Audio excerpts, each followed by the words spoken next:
Capacitor joint કરેલા છે જો આ સાલ છે ને ગાઈસ વરસાદ તો વરસાદ પરંતુ લાઇટ પણ છે ને ગાઈસ આપણી જોડે એટલો મોટો ધક્કો કર્યો છે। અંબાલાલ કાકા છે ને ગાઈસ આગાહી કરી હતી કે 22 તારીખ। હેલો ગાઈસ, સ્વાગત છે તમારા બધાનું મારા એક નવા વ્લોગમાં। બધાને મારા જય સીતારામ, જય માતાજી। તો ગાઈસ આજે છે ને સવારમાં વરસાદ આવવા જેવું થઈ ગયું છે। અંબાલાલ કાકા છે ને ગાઈસ આગાહી કરી હતી કે 22 તારીખે 22 જુલાઈએ મધ્ય ગુજરાતની અંદર અને કેટલાક અન્ય વિસ્તારોની અંદર પણ વરસાદ થવાનો છે। તો કાકાની વાત લગભગ આજે છે ને સાચી પડવાની છે, એટલે મોસ્ટ ઓફલી સાચી જ હોય છે, પરંતુ આજની તારીખે આવા જેવો થઈ ગયો છે અમારા વિસ્તારની અંદર। બાકી ઘણા બધા વિસ્તારોની અંદર છે ને પહેલાંથી ગાઈસ વરસાદ ચાલુ છે, પરંતુ અમારા વિસ્તારમાં હજુ સુધી વરસાદ ક્યારેય એટલો નથી પડ્યો કે જમીન ઉપર પાણી સંઘળી જાય એમ, એટલે કે થોડું ઘણું રહે એટલો બધો વરસાદ નહીં પડ્યો તો પરંતુ થોડો ઘણો છૂટો છવાયો। તો આજે છે ને થોડું ઘણું આવા જેવું થઈ ગયું છે ને અત્યારે છે ને સવારમાં થોડા છાંટા આવે છે। આજના છાંટા પણ છે ને ગાઈસ થોડા ઘણા મોટા આવે છે, એટલે લાગે છે કે આજે વરસાદ 100% આવવાનો છે એમ। તો જોઈએ છે શું છે। બાકી વરસાદની તો છે ને ગાઈસ ખૂબ જ જરૂર છે આપણને, કારણ કે અત્યારે હવે જુલાઈ મહિનાની આપણે શરૂઆતની અંદર આપણે ડાંગર રોપવાનું કામ ચાલુ થતું હોય છે। તો ચાલુ તો આપણે કરી દીધું હતું થોડું જે વરસાદ આપણે શું કહેવાય કૂવાની અંદર પાણી છે એ પાણી પ્રમાણે આપણે થોડું ખેતરોની અંદર લઈને ડાંગર રોપવાનું કામ ચાલુ કરી દીધું હતું, પરંતુ એટલું સ્પીડમાં ગાય છે ને કામ થયું નથી, કારણ કે વરસાદનું પાણી અને કૂવાનું પાણીની અંદર બહુ બધો ડિફરન્સ છે। કારણ કે આપણે કૂવાના પાણીથી પાણી લઈએ તો તૈયારીમાં સુકાઈ ગયા છે, તો ફરી પાછું પાણી લેવું પડે છે, અને જે ડાંગર રોપેલી હોય છે એની અંદર પણ પાછું લેવું પડે છે, એવું બધું ચાલ્યા કરે છે। તો થોડી ઘણી આપણે જેટલી રોપાય એટલી રોપી દીધી છે ગાઈસ આ બાજુ, થોડા ઘણા ખેતરની અંદર આ બાજુ છે ને થોડાક પેલા આપણે ઘર નજીક છે ને એ ખેતરની અંદર રોપી છે। એટલે વરસાદ બરાબર છે ને ગાઈસ પડતો નથી, જેના કારણે આપણે જે રોપેલી છે ને એ જ ડાંગરની અંદર ફરી પાછું પાણી છોડવું પડે છે, એટલે આપણને છે ને કામની અંદર આગળ વધાતું નથી એમ। એટલે આ બાજુ છે ને થોડા ઘણા આપણે ખેતર બહુ બધા બાકી છે, 4-5 ખેતર આ બાજુ બાકી છે, ને એમ બધું વિચારીએ ને ટોટલ તો 15 દિવસ જેટલા આપણે છે ને હજુ કામ ચાલુ રહેશે। ને જો વરસાદ સારો પડે તો, નહીં તો પછી વધારે પણ લાગી જાય, કોઈ નક્કી ના કહેવાય એમ। તો આ તો છે ને આપણે કાલે રોપી હતી, તો થોડો ઘણો વરસાદ પડ્યો એટલે સારું છે। બાકી જો આવી કંઈક ગાઈસ થઈ ગઈ છે, એટલે થોડું ઘણું પાણી છોડવું પડે છે એમ, નહીં તો પછી પાછી મરી જાય છે બધી, એટલા માટે। તો અત્યારે છે ને ગાઈસ આપણે હવે લાઇટ જોવા જવાનું છે। એમ તો વરસાદ આવવા જેવું થઈ ગયું છે, આવે તો સારું છે। તો ચાલો જઈએ છીએ, એક વખત લાઇટ જોઈએ છીએ, કારણ કે આમાં છે ને આપણે પાણી છોડવાનું છે। તો પાઇપને એવું તો આપણે બધું કમ્પ્લીટ એડજસ્ટ કરી દીધું છે, એક વખત લાઇટ જોતા આવીએ છીએ।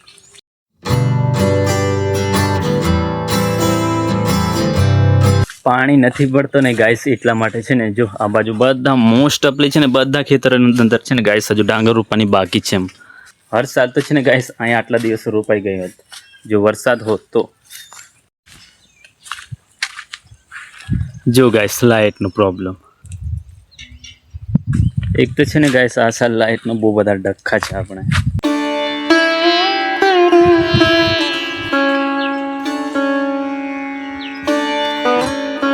આ સાલ છે ને ગાઈસ વરસાદ તો વરસાદ પરંતુ લાઇટ પણ છે ને ગાઈસ આપણી જોડે એટલો મોટો ધક્કો કર્યો છે ને કે ના પૂછો વાત એમ। આ સાલ જ્યારથી આપણે ડાંગર રોપવાનું સ્ટાર્ટ કરી છે, શરૂઆત કરી છે ને ત્યારથી ગાઈસ લાઇટ છે ને એક દિવસ એવું નથી બની કે દર 5 મિનિટ છે ને લાઇટને જવાનું ના થાય એમ। એટલે શું થાય છે, એક તો કૂવાની અંદર પણ માંડ પાણી ચાલતું હોય છે, અને આપણે પાછી લાઇટ જતી રહેતી હોય છે। થોડું ઘણું આપણે પાણી ચાલુ કરીએ અને ફરી પાછી લાઇટ જતી રહે, એટલે ત્યાં સુધી પાણી પહોંચતા ફરી પાછી લાઇટ જતી રહે, એવું ને એવું થાય છે ને, જેના કારણે ગાઈસ આપણું કામ સ્પીડ નથી થઈ એમ। એટલે લાઇટનો પણ બહુ બધો પ્રોબ્લેમ છે આ સાલ, વરસાદનો એ પાછો એવો જ છે પ્રોબ્લેમ। તો આ સાલ તો છે ને ખેતીની અંદર ગાઈસ પ્રોબ્લેમ જ છે। આને પણ રોજનું નાખવાનું, જોઈન્ટ કરવાનું, થાકી જવાય છે ગાઈસ। એક દિવસની દરરોજ આવું કરવું પડે છે આપણને, જો આવું વાયર લઈને ફરવું પડે છે,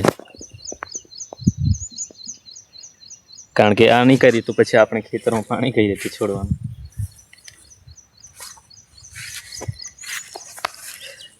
ત્રણ કેપેસિટર જોઈન્ટ કરેલા છે જો, પાવર જ ગાઈસ એટલો બધો ઓછો પડે ને એટલા માટે, કારણ કે કનેક્શન આપણે શું કહેવાય વાયરનું કનેક્શન છે ને બહુ બધું લાંબુ છે, એટલા માટે। એક વાયર પણ આપણો એકદમ લૂઝ છે, આવો જો એકદમ વાયર લૂઝ છે, જેના કારણે છે ને અડધો પાવર છે ને ગાઈસ આમાં જ કપાઈ જાય છે। એટલે થોડા ઘણા વધારે કેપેસિટર આપણે જોડવા પડે છે, એ પણ પાછા કેટલાના છે ખબર, બધા લગભગ 36ના છે, એક 36 72, એટલે વાત કરીએ ને 36 72 50, એટલે કેટલા થયા આપણે 120થી વધારે આપણે વોલ્ટેજના પેલા શું કહેવાય એમ ફેરાડે ના થઈ જાય છે। જોઈન્ટ કરી દઈએ હવે આપણે ફટાફટ, લાઇટ આવી ગઈ છે એવું લાગે છે। હવે ગાઈસ આપણે જઈએ છીએ ડાંગર રોપવા માટે. કપડાં બપડા ગાઈસ આપણે ચેન્જ કરી દીધા છે. ડાંગર રોપવામાં તો ગાઈસ આવા જ કપડાં હાલે જૂના. તો ચાલો ફટાફટ જઈએ છીએ રોપવા માટે. કે બ્લોગમાં ગાઈસ બનેલા રહેજો, બતાવીશું ત્યાંનો માહોલ રાગે રાગે. આ બાજુ બર્ડ ચીરપિંગ, બાજ મસ્તક. અત્યારે તો ઉઠ્યું ગાઈસ, વગર ટાઈમે ઊંઘવાનું. બપોરે બરાબર ભાત ખાઈ લેવાનું ને ઊંઘી જવાનું. આવલી થઈ જઈએ અમે પેલા લાગે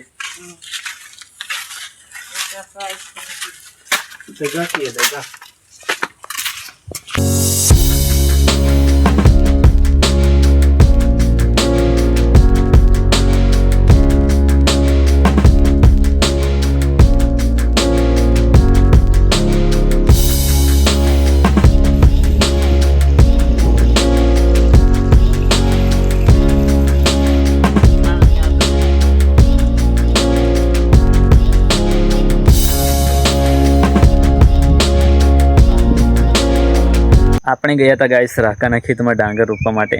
રોપવાવાળા થોડાક વધારે હતા ને ગાઈસ, એટલે લગભગ 2.5 કલાકની અંદર કામ પૂરું થઈ ગયું હતું. તો કારણ કે વધારે હતા ને એટલા માટે આજે ગાઈસ આપણે વાત હતી કે અંબાલાલ કાકાએ આગાહી કરી હતી કે 22 જુલાઈની અંદર આપણે મધ્ય ગુજરાતની અંદર વરસાદ પડવાનો છે. તો સવારે આપણને પણ ગાઈસ એવું લાગ્યું હતું કે આવવા જેવું હતું, એટલે આવશે દેવું એમ. પરંતુ અત્યારે ગાઈસ હવે સાંજનો ટાઈમ થઈ ગયો છે, પરંતુ વરસાદના કોઈ સમાચાર નથી. એટલે આજે પણ નહીં આવ્યો. બાકી આવા જેવું છે ને ગાઈસ માહોલ થઈ ગયો છે. તમે એમ તો નજારો તમને પાછળથી દેખાતા થશે, જો બધું આવું આકાશ થઈ ગયું છે એકદમ, પરંતુ આવતો નથી એમ. ખરેખર આવો જ જોઈએ વરસાદ, પરંતુ આવતો નથી. શું કરીએ હવે આપણે, કુદરતનો ખેલ બધો જે છે. જ્યારે ટાઈમ હશે તો આવશે. ટાઈમ તો થઈ ગયો છે પરંતુ આવતો નથી એમ. તો અત્યારે છે ને આપણે ગાઈસ પાણી ચાલે છે આપણા પહેલાં ખેતરની અંદર, એટલે કાલે છે ને આપણે એ ખેતરની અંદર આપણે ડાંગર રોપવાની છે. બાકી આજનો આપણો બ્લોગ વિડીયો અહીં સુધી જ રાખીએ છીએ. ચેનલ ઉપર હોય તો ચેનલ સબસ્ક્રાઈબ જરૂરથી કરી દેજો. વિડીયો સારો લાગે તો લાઈક જરૂરથી કરી દેજો, અને વિડીયો તમને કેવું લાગે છે કોમેન્ટ જરૂરથી કરી દેજો. મળીશું પાછા કાલના નવા બ્લોગ સાથે.